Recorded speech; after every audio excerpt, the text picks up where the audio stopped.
Okay, so far we covered the basic algebraic preliminary, let's say. So we know what a group is, what a ring is, what a field is.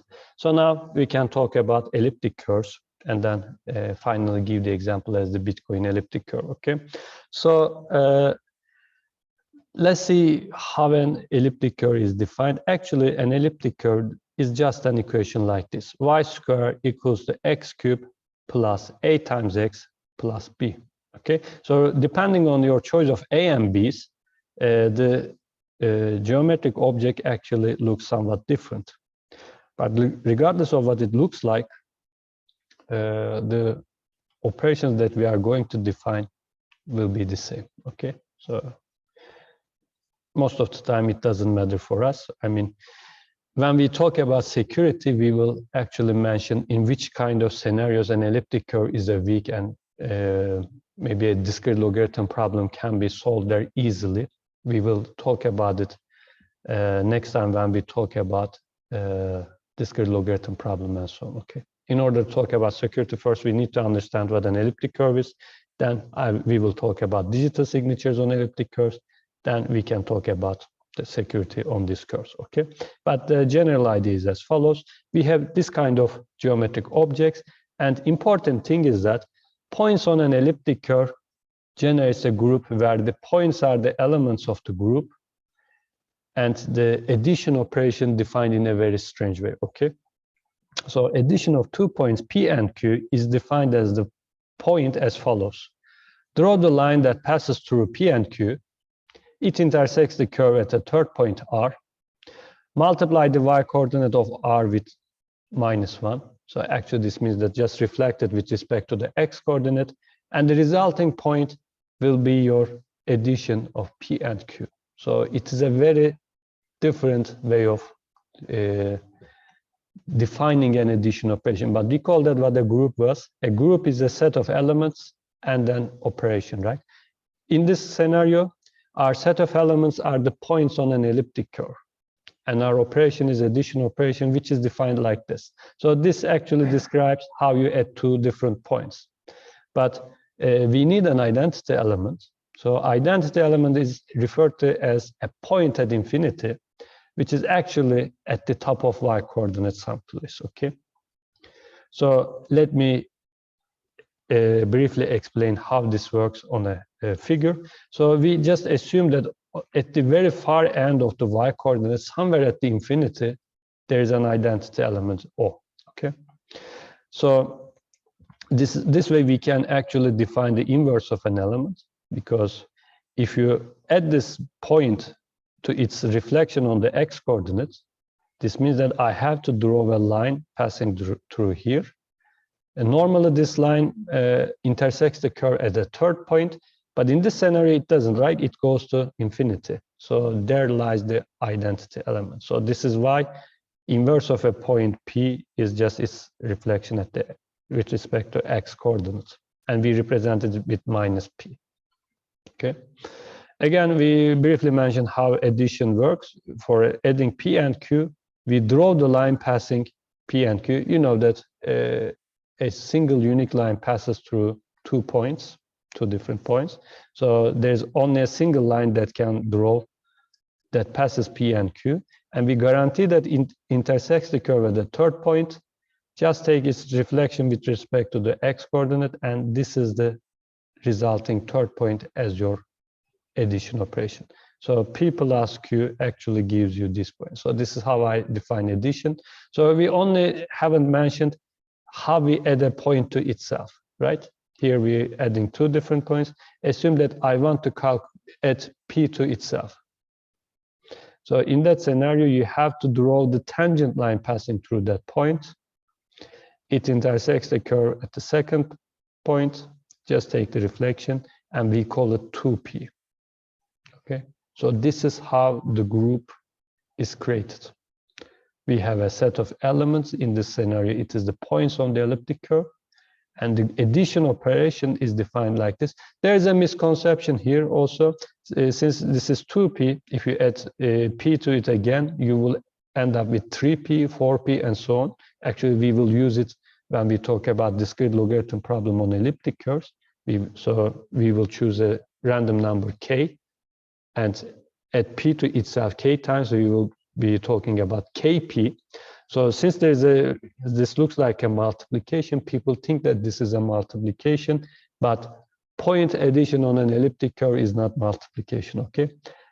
Because this is just a scalar value. So we refer to it as a scalar multiplication most of the time. You might ask, what is the difference from the previous groups? There, when we talk about multiplication, we actually multiply two elements of the group. Here, I'm not multiplying two elements of the group, right? P is an element of this group, but 2 is just a scalar value. So please don't confuse that, okay? So I told you that we don't work on infinite groups, we work on finite groups. So if this is a curve over real numbers, it has infinitely many points.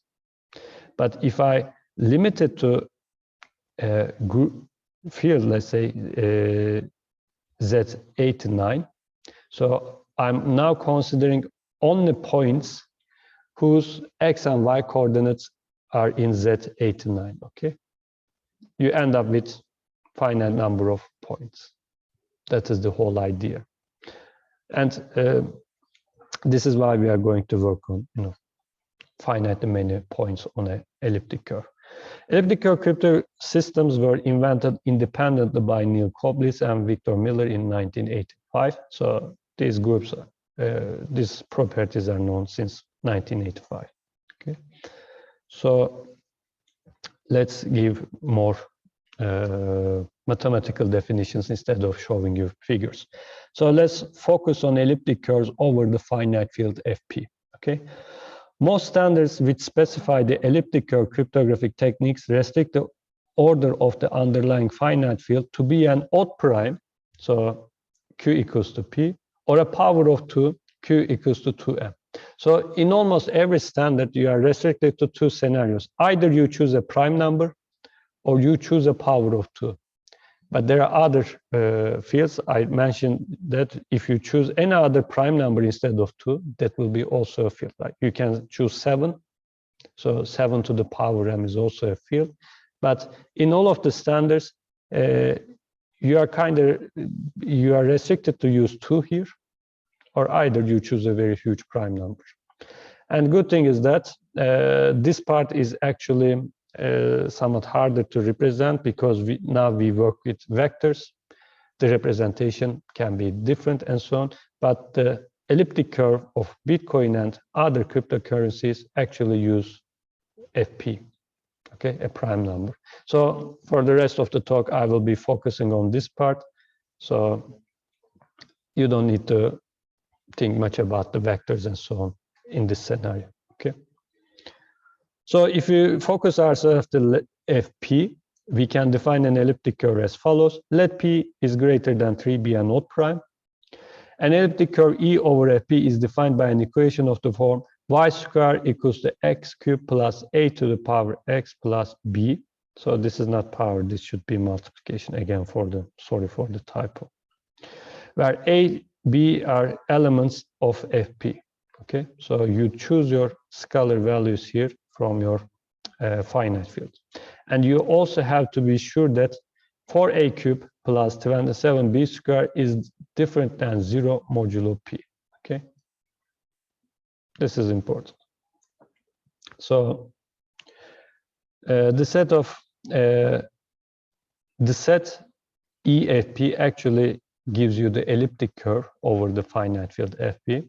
Consists of all points x, y, where x is in FP and y is in FP, which satisfies this elliptic curve equation. But again, I'm sorry for the typo. This is a times x. The x is above, but it is not so. It's a times x, together with a special point O called the point at infinity. So let me give you a brief example so that we can understand how it works.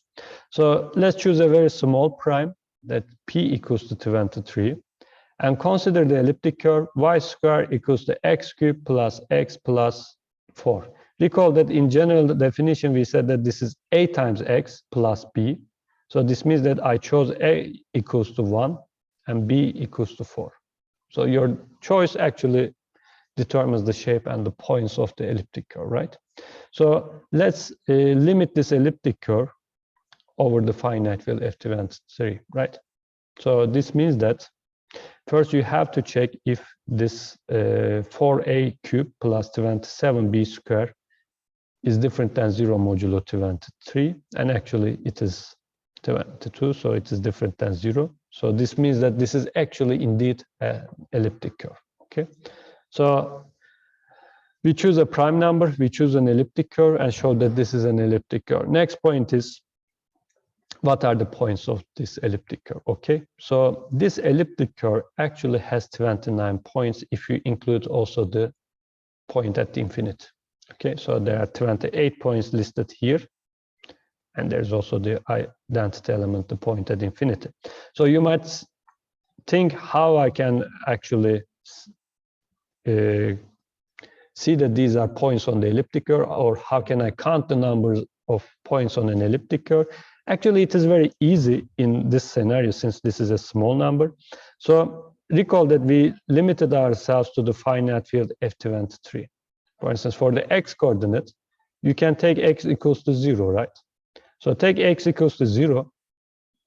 If there's a point on this curve, it has to satisfy the curve equation, right? So if I take x equals to 0, I end up with y squared equals to 4. So this means that y can be either plus 2 or minus 2, right? So this is why I put 2 here. But minus 2 is not an element of F23, right? Minus 2 is actually 21 in this field. So this is why you end up with 2 points where x coordinate is 0, okay? Next thing you can do is that take x equals to 1. Take it equals to 1, and you end up with, I think, 6. So y squared equals to 6. You have to solve this equation modulo 23. It turns out that 11 and 12 actually solutions for this question. But it turns out that when you take x equals to 2, there isn't any y in F23 that satisfies this equation. So this is why you don't have any point with x coordinate equals to 2. So you can do this by hand.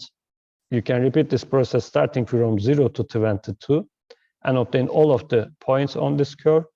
And you say that, okay, this is our group. We have 29 points in our group, an elliptic curve defined over F23. So, of course, this is something you can do using pen and paper, but most of the time, we are not going to choose such a small prime number, but actually this prime number will be larger than 200 bits. So we should have an easier way to count the number of points on an elliptic curve, right? So in actually 1985, I provided the references here. Schoof presented a polynomial time algorithm for counting the number of points on an elliptic curve defined over FQ. So these are the number of points on an elliptic curve over FQ in the case when Q is odd, okay? But Koblis extended it to the case Q equals to 2 to the M. So we have polynomial time algorithms, but since nowadays we choose Q really large, so we actually try to have 128-bit security. We haven't mentioned that, but due to Pollard's row method, we have to take the length double because it provides the square root security. So our Q should be larger than 2 to the 256. Even though these algorithms are polynomial time, when you choose such a huge Q, it takes a lot of time to compute the number of points on these elliptic curves. So in the last 20 years, there are many optimizations. Nowadays, these algorithms are called Schoof Alkezet-Atkin algorithm. And due to many improvements, nowadays you can generate an elliptic curve and calculate the number of points in just a few hours on your laptop. So I just provided the reference to Sato, but I think there are many works, but Sato might be the one of the fastest and latest in that scenario. But all you need to know is that we can easily calculate the number of points on an elliptic curve when we choose very huge fields, okay? So let's move on. I gave you the definition of this group operations on a figure, but now let's look at the mathematical definitions. So identity element is at the point of infinity, right? So a point added to that point at infinity actually gives you the point itself. So actually we can see this again from the figure. So let's say that this is your point P, and if you want to add this to the point at infinity, so this means that since it is something vertically at the infinity, you draw a vertical line, right? So this is your point P, your point at infinity. It intersects the curve at the third point here, but since we take the reflection with respect to the x coordinate, you end up with the same point, right? So point at infinity actually works like an identity element. Okay. So let's look at the inverses of points. So if you have p equals to xy as a point in this elliptic curve, then if you add it to x minus y as a point, you end up with the identity element, right? So the inverse of an element is generally represented as minus p, and the coordinates are x minus y, and the original point has the coordinates x and y. Okay, so every element has an inverse. That is the point. We have the identity element, we have the inverses, we also have the associativity. But now let's define how the addition works. Okay, so assume that we have 2 points P and Q. So the coordinates are x1, y1, and x2, y2. And we assume that P is somewhat different than Q, plus or minus Q. So Q is different than P or minus P. That is the idea. So the addition operation, the resulting point P plus Q, where we represent the coordinates as x3 and y3, are given with these calculations. So whenever you want to find the third point, you have to perform these operations. These are actually, as you can see, subtraction, multiplication, that kind of operations. So these are just field operations. So adding 2 points is not that hard. You have to perform all of these operations to end up with these values. And you might think that why this is the case. Actually, it is a simple observation from analytical geometry. But if you add the point to itself, the equation somewhat changes. As you can see now, we have A here, which is the A that is defined in the equation of the elliptic curve. We call that an elliptic curve defined as y squared equals to x cubed plus ax plus b. That A actually is used here when you add the point to itself. Okay, so this way, from a single point P, you can calculate 2P with using these equations. Okay. So here's an example. I use the same elliptic curve that I gave you the example before. So we said that this is this has 29 points, which is prime. This actually tells us that this elliptic curve is cyclic, and any point other than the identity element is actually a generator of this group. Okay. So if this is the case, let's see if it works. Let's choose a point P equals to 0, 2. Okay. Add this point to itself, you end up with 2P, and it turns out its coordinates are 13 and 12. So if you go back here, you just put your values here and you calculate these. Okay. If you calculate 3P, it is this, and so on. You continue in this way, and since we had 28 points on the curve, 28P is actually the last point on this curve, starting from itself. And if you add one more P to this, since this is actually the minus P, you end up with the identity elements. Okay, so a single point actually generates all of the points on the curve. So again, we said that we will be actually talking about K times P. So, and in that scenario, K will be very large.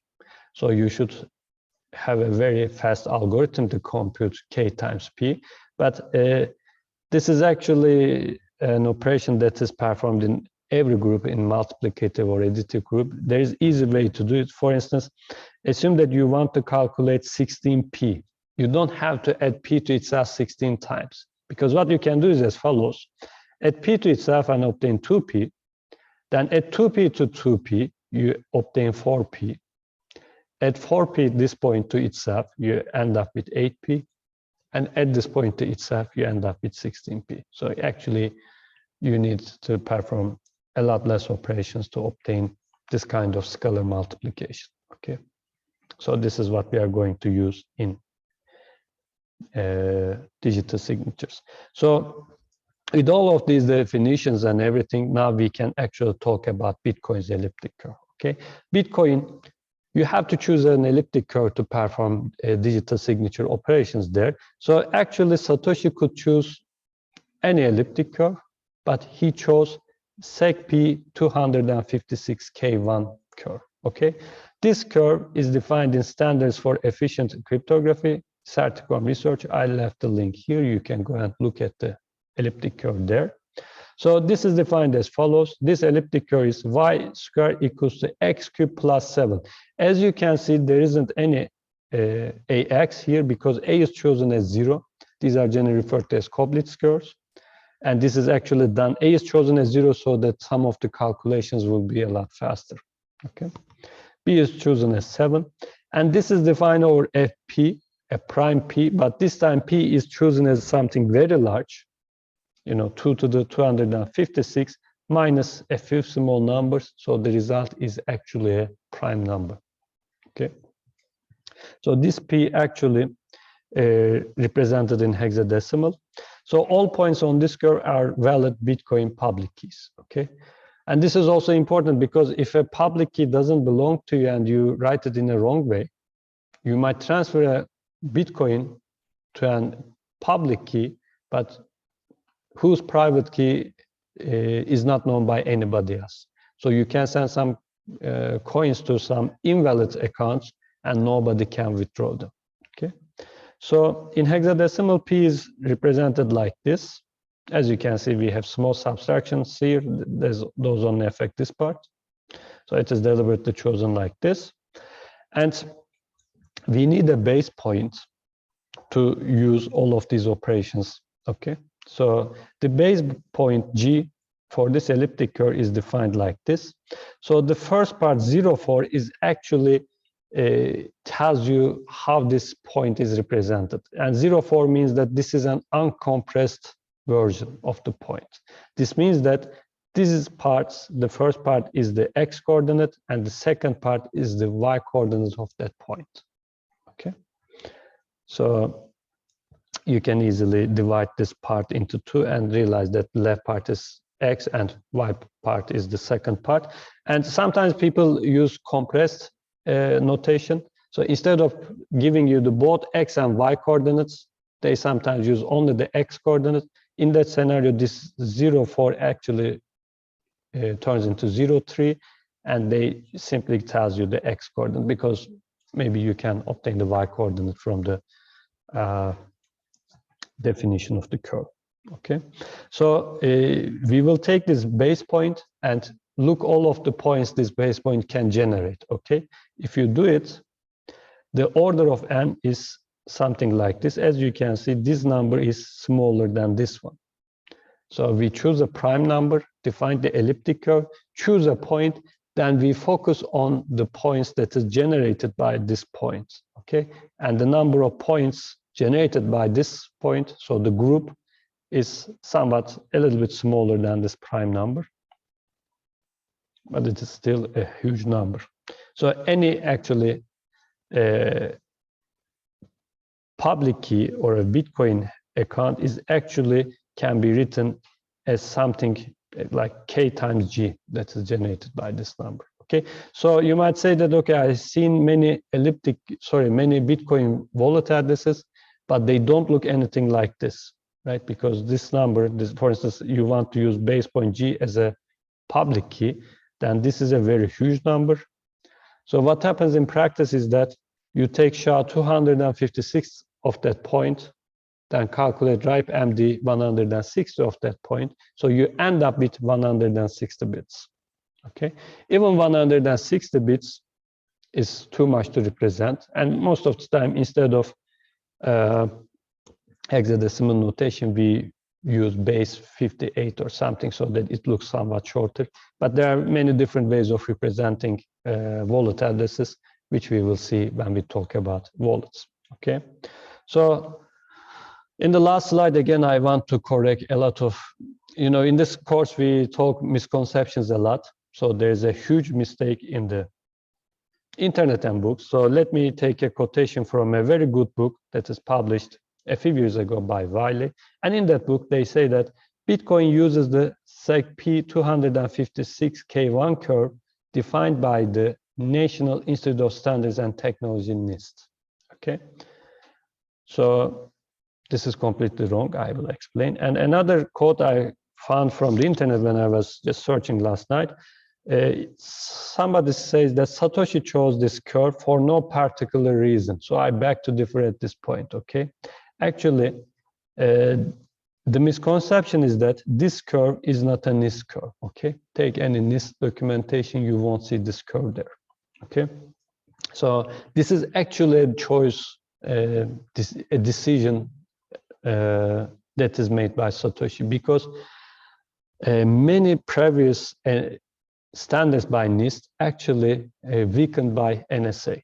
So Satoshi and some people at that time thought that elliptic curves defined by NIST might contain some backdoor introduced by NSA. So people didn't have much trust in NIST curves at that time.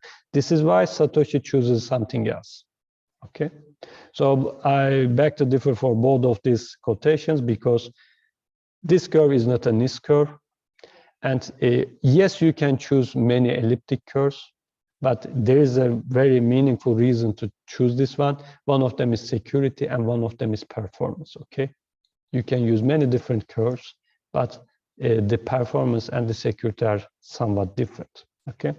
So as far as we know, there are many attacks to discrete logarithm problem on elliptic curves, and none of them works on this curve or other NIST curves, but still, there is a reason for choosing this kind of curve, okay?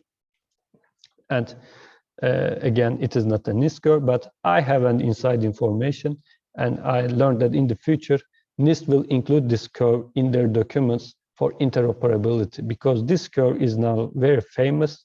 Since Bitcoin uses this, and many other cryptocurrencies simply use the same source code, almost all of them also uses this elliptic curve.